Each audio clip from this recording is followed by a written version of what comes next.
It started with a text, not a fight, not a slow decline in affection, not even one of those dramatic, teary confessions you see in movies. Just a single message on my phone, lighting up the screen while I was sitting at my desk, sipping on cold coffee, oblivious to the fact that my entire life was about to fall apart. "We need to talk when you get home." That was it. At first, I thought maybe she wanted to discuss something mundane. Bills, a home repair, maybe even a family event coming up. But something in my gut twisted the moment I read it. Something about those words, so short, so final, made the air in my office feel heavier. I spent the rest of the workday in a fog. Every email, every meeting blurred together. My mind kept circling back to that message. Was she upset? Had I done something wrong? I ran through every conversation we'd had that week, every moment we'd spent together. Nothing stood out. But when I pulled into the driveway that evening, I knew. Colette was sitting on the porch, her suitcase beside her, hands folded neatly in her lap. She wasn't crying. She wasn't panicking. She looked calm, too calm.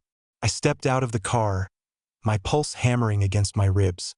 "What's going on?"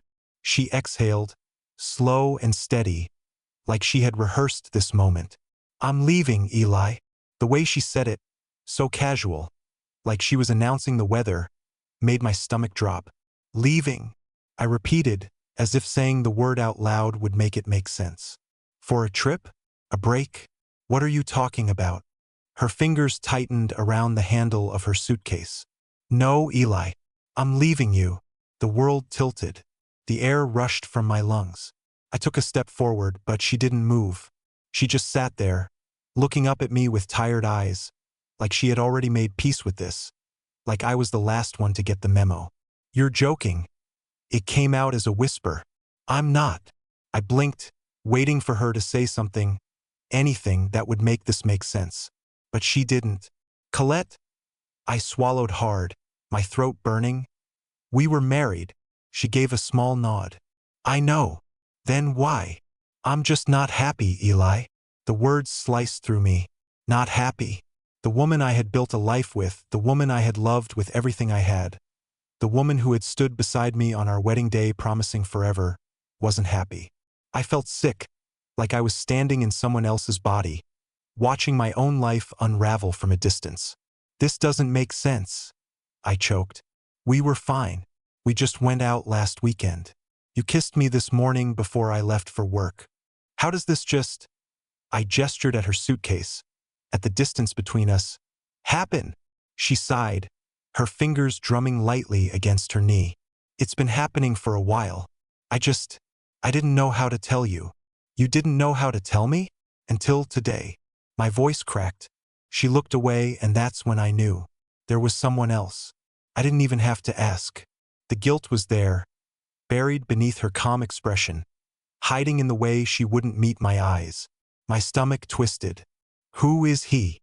Colette's lips parted, but she hesitated. That was all the confirmation I needed. My hands clenched into fists at my sides, not out of anger, but out of sheer desperation to hold on to something, anything, because I was falling. My whole world was crumbling beneath me, and I had no idea how to stop it. "How long?" I whispered. She swallowed, still refusing to look at me. I felt my breath hitch. "How long?" "A few months." A sharp, bitter laugh escaped me before I could stop it. "A few months," I repeated. "So what?"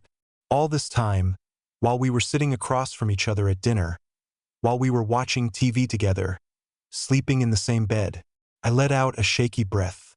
"You were with him?" Her silence told me everything I needed to know. I should have been angry, furious. I should have yelled, screamed, demanded answers, but all I felt was empty. "I didn't want to hurt you," she finally said. I stared at her, hollowed out. "Then you shouldn't have married me." Something flickered across her face. Pain, maybe regret. I didn't know, and honestly, I didn't care. Because whatever we had, whatever I thought we had, was gone. And I was the only one left standing in the wreckage. That night felt like the longest of my life. The moment Colette walked out the door, suitcase rolling behind her, I stood frozen in the same spot for what felt like hours. My ears rang with the echo of her words, "I'm just not happy, Eli," over and over until they no longer sounded real. How could someone say something like that so easily? How could she dismantle everything we had built with a few sentences and a packed bag? I don't remember how I made it to the couch, but at some point, I sat down, staring at the empty space where she used to be. The silence was deafening. No sound of her in the kitchen humming while she made tea. No sound of her walking around in socks. The faint shuffle of fabric against the floor. No notifications from her phone lighting up on the counter. Nothing. Just me. The dim glow of the lamp, and the overwhelming realization that the life I knew had just ended in a single evening. I wanted to call someone, my brother maybe, or my best friend, but what would I even say? Hey, so my wife just left me for another guy. Didn't see it coming. Any advice? I could already hear their pity, their awkward reassurances that it'll get better, that she wasn't worth it anyway. But none of that would help, because right now all I felt was the crushing weight of betrayal pressing down on my chest. At some point, exhaustion won. I must have fallen asleep on the couch because when I woke up, the sun was streaming through the blinds, stabbing my eyes like tiny knives. My neck ached from the awkward angle. My clothes were wrinkled, and for a brief, blissful moment, I forgot what had happened. Then, I turned my head, expecting to see Colette's shoes by the door. They weren't there, and just like that, reality crashed back down. I sat up slowly, my body sluggish and heavy. The house smelled different, or maybe it was just in my head, but without her perfume lingering in the air, without the faint scent of her morning coffee, everything felt lifeless. The first thing I did was check my phone. A stupid habit. Maybe she had texted. Maybe she had realized she made a mistake. Maybe she wanted to talk. But my notifications were empty. No messages. No missed calls. Nothing. I clenched my jaw and tossed the phone onto the table. I should have been angry. I wanted to be angry. But all I felt was this hollow ache deep in my chest, like something had been ripped out and left gaping open. I kept replaying last night in my head, searching for signs I had missed. Had she been pulling away for months? Had I just been too blind to see it?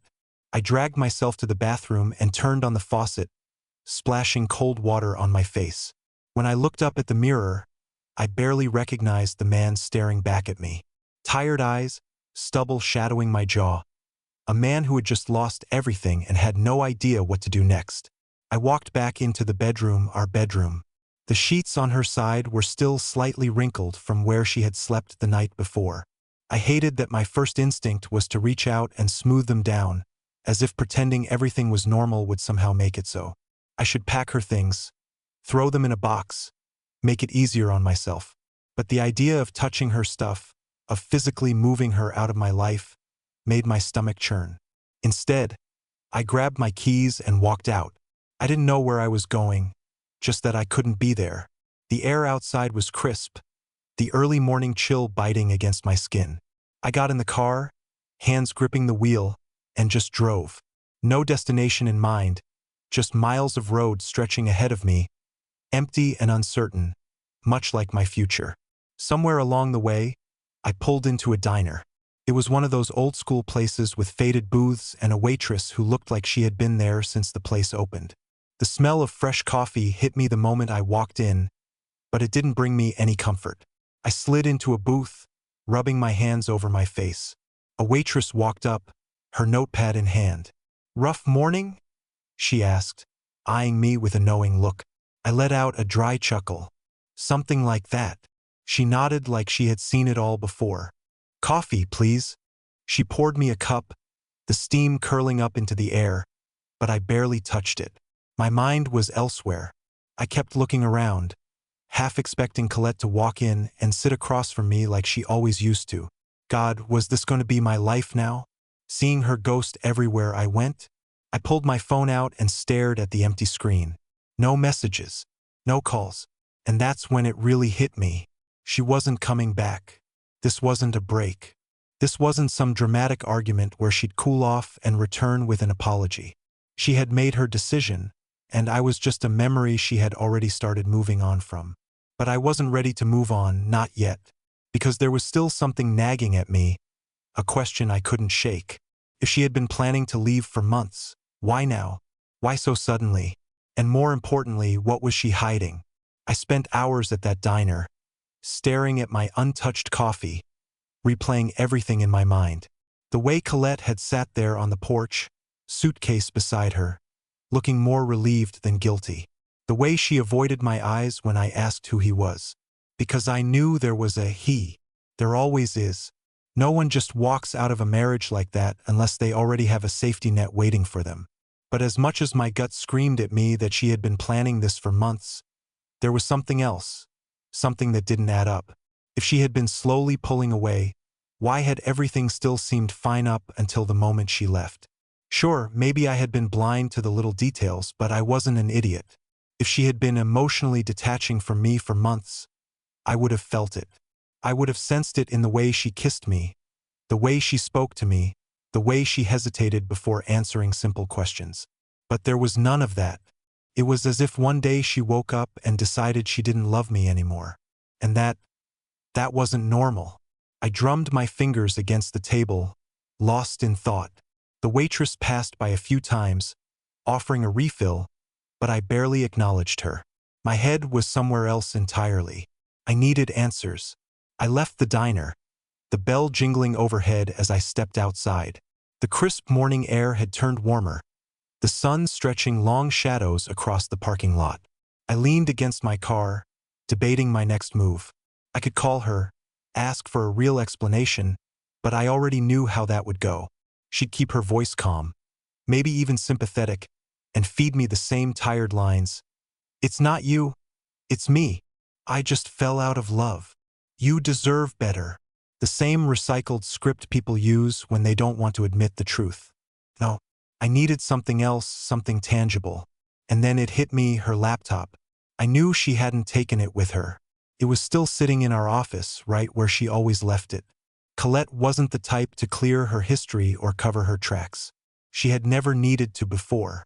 If she had been talking to someone, if there was another man in the picture, her messages, her emails, something would be there. I hesitated for only a moment before getting back in the car and driving home. Walking into the house felt different, like stepping into the ruins of something that used to be whole. I half expected to hear her voice, to see her walking out of the kitchen with a cup of tea, flashing me that tired smile she always had in the mornings. But of course, she wasn't there. I made my way to the small office at the end of the hall, my stomach twisting. The laptop was where I left it.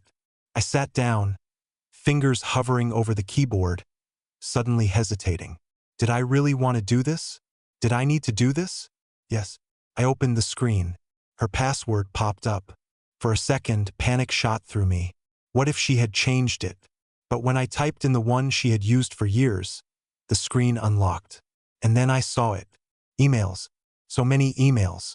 Not just from one man, but two. My heart pounded in my chest as I clicked the first one. The most recent. You sure he won't find out? You left so fast. I thought you'd want to ease him into it. And then her response. He won't. Eli's not the type to go looking for answers. He'll just accept it and move on. My throat went dry. Move on. Move on. She thought I'd just accept this like some clueless idiot who wouldn't ask questions? I clicked on another message thread. This one was older, from months ago. I hate lying to him, she had written. But I can't just leave without a plan. And his response. Then don't feel bad. He'll be fine. Guys like him always land on their feet. Guys like me? Who the hell did she think she was? Who the hell did he think he was? I scrolled faster, my heart pounding in my ears. The further I went back, the more it became clear. This wasn't just some spur-of-the-moment decision. She had been orchestrating this for months, planning it down to the smallest detail, making sure she had a place to stay, a job lined up, a whole new life waiting for her the second she walked out of mine. And the worst part? She had never intended to tell me the truth. I leaned back in the chair, running a shaky hand through my hair. The air in the room felt suffocating, the walls closing in. This was worse than I had imagined. Not only had she been unfaithful, she had been strategic about it. She had studied me, predicted my reactions, counted on me being too broken to look for answers. She thought I would roll over and accept it. She thought I wouldn't fight. But she was wrong. For the first time since she left, the fog in my head began to clear. I wasn't some helpless victim in all of this. I wasn't the fool she had painted me to be in her messages. I was a man who had been lied to, manipulated, and discarded like I was nothing. And I wasn't going to let that slide. I didn't know what my next move was. But one thing was certain. This wasn't over. Not by a long shot. I sat there in that small, suffocating office for what felt like hours, reading through every message, every carefully constructed lie Colette had left behind. My hand shook as I scrolled, my breath coming out in short, uneven bursts. The emails weren't just casual exchanges between two people having an affair. They were blueprints for a life I wasn't meant to be part of. She had orchestrated everything. The lease for an apartment in her name only, a job application sent months before she even started pulling away from me, and then the worst part, the confirmation. A contract signed at a company I had never heard her mention before. A new job, a new home, a new man. She had built an exit plan behind my back while still lying beside me every night. The messages painted a picture of a woman I didn't recognize. Not the woman I married. Not the woman I loved. This version of Colette was ruthless, calculated. She had no remorse, no hesitation. There was never a moment where she second-guessed betraying me. Eli will be fine. He always lands on his feet. That single line played over and over in my head, louder than anything else. That's how she saw me, like I was some stray dog she could dump at the side of the road, convinced I'd somehow survive. Like I wasn't even worth the decency of a real goodbye. I forced myself to close the laptop, my fingers trembling as I pushed it away. I needed air. I needed to get out of that house before I tore it apart piece by piece. I stormed out, barely remembering to grab my keys, and got into my car. My hands gripped the wheel so tightly my knuckles turned white. My mind raced with possibilities. Should I confront her? Should I show up at whatever new life she had built for herself and demand an explanation? Would she even care? Probably not, because she had made up her mind long before I ever had a chance to fight for us. I drove without a destination, the streets passing in a blur. My body was on autopilot, but my mind was locked on one single, haunting question. Who was the other man? There were two names in the emails, two different people she had been in contact with, but which one was him? Which one was the one she left me for? I pulled into an empty parking lot and leaned forward, gripping my head. The weight of it all was crushing me. The woman I had built my life around wasn't real. The love I thought we had was an illusion. And the future I had been planning? Gone. Just gone. I thought about calling her. Not to beg her to come back, not anymore, but to demand the truth. To hear it from her lips instead of reading it like some detective piecing together a crime scene. But then I realized something. She didn't deserve to know how much this was destroying me. She didn't deserve to hear the anger, the betrayal, the devastation in my voice, because that would mean she still had power over me. And if there was one thing I knew for sure, it was that I wasn't going to be the broken man she expected me to be. I sat back, exhaling slowly. No, I wouldn't call her. I wouldn't give her that satisfaction. Instead, I was going to do what she never expected. I was going to move forward. But not before I found out the whole truth. Because I wasn't done yet. For the first time since she left, I wasn't sad. I wasn't broken. I wasn't sitting in my house wondering what I did wrong.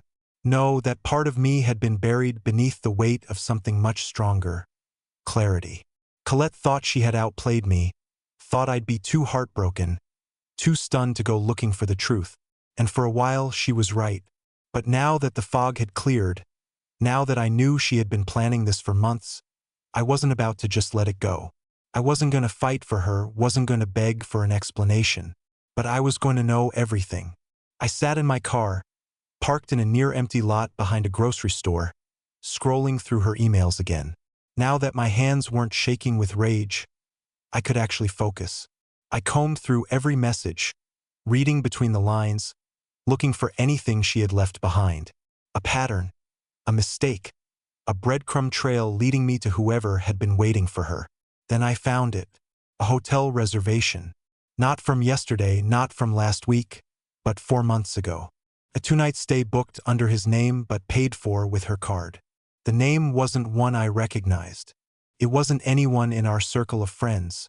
Wasn't someone she had ever mentioned. But it was him. I knew it was.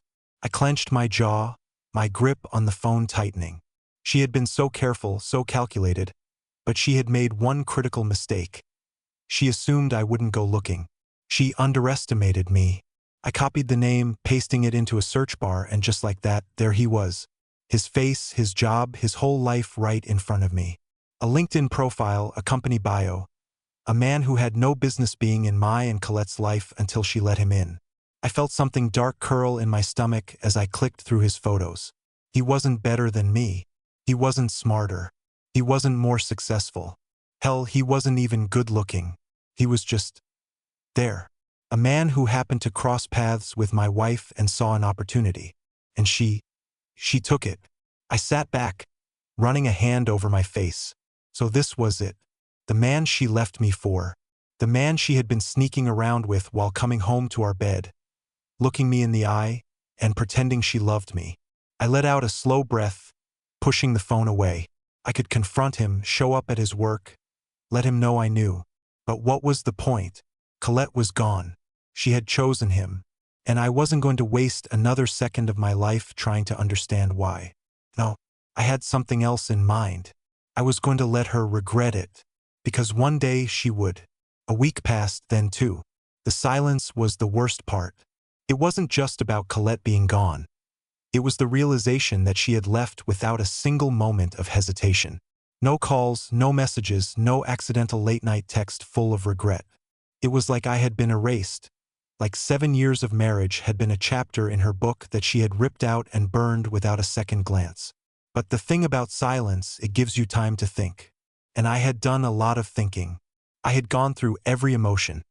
Shock, heartbreak, confusion, anger. But now I was something else entirely. I was watching, not in an obsessive way, not like some jilted ex stalking her every move. No, I was patient, observant. Because Colette might have rewritten her life, but she had forgotten one crucial detail. She didn't exist in a vacuum. She had left a trail and I was following it. First, it was little things. A mutual friend mentioning that she had been seen at a bar near her new place. A coworker of hers slipping up and revealing that she had moved in with him. So fast. Really?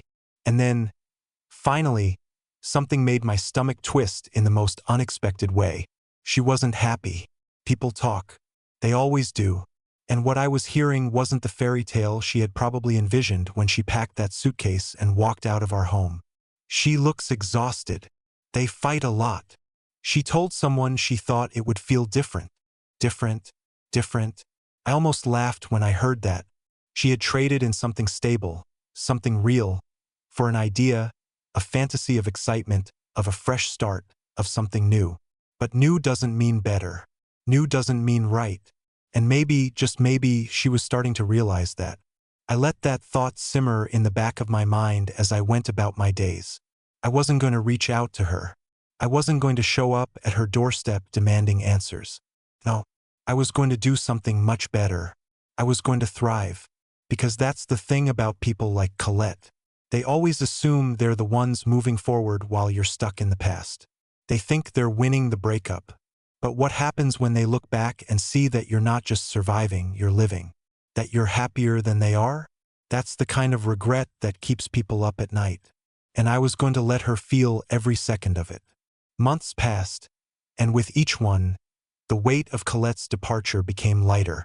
At first, it had felt like I was wading through quicksand, sinking under the crushing weight of her absence. But as time moved on, something inside me shifted. The pain dulled. The anger simmered into something cold and steady, and for the first time in years, I started to feel free. It wasn't an overnight transformation. There were still nights where I stared at the ceiling, wondering if I had imagined the entire marriage. Still mornings when I expected to hear her in the kitchen only to be met with silence. But eventually, those moments became rare and then non-existent. And that's when she reached out. It was subtle at first, a random, unexpected notification. Her name popping up on my phone in a way that made my stomach clench. Not a message, not a call, just a liked photo, something old, buried deep in my profile. I ignored it. Then another. A comment under a post I had barely paid attention to. Something vague and meaningless. Wow, I remember this day. Ignored again. Then the inevitable, hey, how have you been? I stared at the message for a long time, not because I didn't know what to say, but because I knew exactly what this was. She wasn't reaching out because she missed me. She wasn't checking in out of guilt or kindness. No, this was something else. Regret. I left her message on read for a full day before responding. I've been good. Hope you're well. Short, distant, just enough to make her wonder. And just like that, the floodgates opened. She started messaging more often. Nothing too forward, nothing too obvious, but I could see it. The way she lingered in conversations, asking about little things she shouldn't care about. The way she kept bringing up us subtly, like testing the waters. It was almost sad. She had built a new life, a new relationship. She had made her choice, and now she was looking back. I didn't need to ask why. I already knew. Her new life wasn't what she thought it would be. The thrill had worn off, the newness had faded, and now she was left with the consequences. And I was doing better than ever. I had rebuilt. I had moved forward. And that was the thing she hadn't expected. She had thought I would stay broken, stay lost in the wreckage of what she left behind. She was wrong. And now she was the one looking back, wondering if she had made a mistake. But I already knew the answer. She had. Colette's messages kept coming. At first, just casual check-ins, the kind of meaningless small talk that people use when they don't know how to say what they really mean. Then, late-night messages, the ones she probably sent after staring at her ceiling just like I used to. The ones that lingered with unspoken regret. I never answered those because by then, I no longer cared. The moment I realized I was free was a quiet one. I was sitting outside at a cafe, the sun warming my face, my fingers absent-mindedly scrolling through my phone. I saw her latest message, another weak attempt at conversation, and for the first time since she walked out, I felt nothing. No anger, no sadness, no desire to respond. That's when I knew she wasn't part of my life anymore. Not really. I had spent months piecing myself back together, building a life that had nothing to do with her. I had traveled. I had gone out with friends. I had rediscovered things I loved doing before my world had revolved around making her happy. And somewhere in the middle of all that, I had healed. I wasn't just surviving, I was thriving. And her? She was stuck looking back. It was poetic in a way. She had walked away thinking the grass was greener, convinced she had it all figured out. But life doesn't work like that. She had left me thinking she was upgrading, only to find out she had lost something real. And me? I had gained something better than anything she could have ever given me. Myself. That night, I opened our last conversation and stared at her messages. Then, with a small, satisfied smile, I deleted them all. No goodbye, no closure, because I didn't need it. And just like that, Colette became exactly what she deserved to be. A memory.